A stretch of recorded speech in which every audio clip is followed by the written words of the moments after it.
dapat bukas pa tong video na to, pero i-advance ko na din kasi baka sa buong St. Francis of Assisi College, Bacoor, yung mga nakasama ko doon, hindi ngayon, but yung mga students before, both basic education and college department, birthday bukas ng isa sa pinakamahalagang tao sa buhay natin. Okay? Kung kayo inabot nyo itong tao na to, dito ka matututo na kailangan mong magkaroon ng disiplina sa pag-aaral at disiplina sa sarili.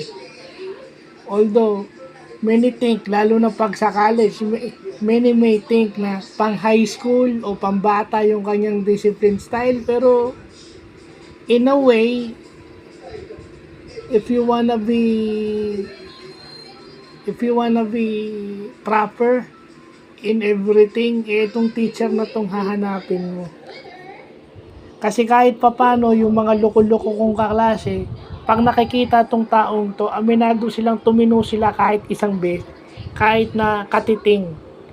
And many of my schoolmates and classmates na pasaway, they thank this guy for instilling straightness in them. So, advance happy birthday in limbo, hindi in heaven. Happy birthday in limbo, advance happy birthday in limbo kay Sir Florencio Magalang Magkamit. Alam natin, February 23 ang birthday nun. Sino? Ba 23, jersey number ko yan, jersey number ni Jordan. So, in some other way, related talaga siya sa buhay ko.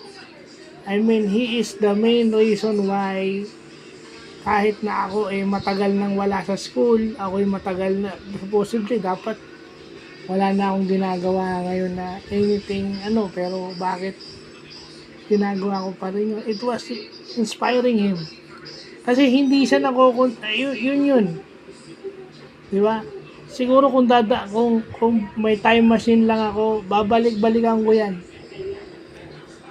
Kasi yung mga kahit naiinis ako, hanggang ngayon naiinis pa rin ako doon sa mga nangyari sa akin involving him, pero yun yung nagpatibay sa akin. It trains me to be tough, and it trains me na kumilatis ng tao, iwasan yung mga sitwasyon na hindi ko gusto, dahil alam kong magagalit siya, ganyan. Basta yung porsige, kaso nga lang, ang drawback nun, yung masyado kang na, parang wala ka ng limitasyon. Diba? Parang hirap yung ganyan. Yun lang yung ayoko. But in so many ways, okay na rin.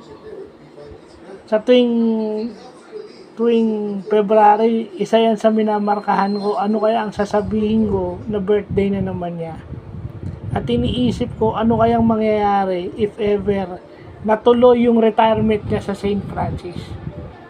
Na nandun pa ako o nandun pa yung mga kasama ko.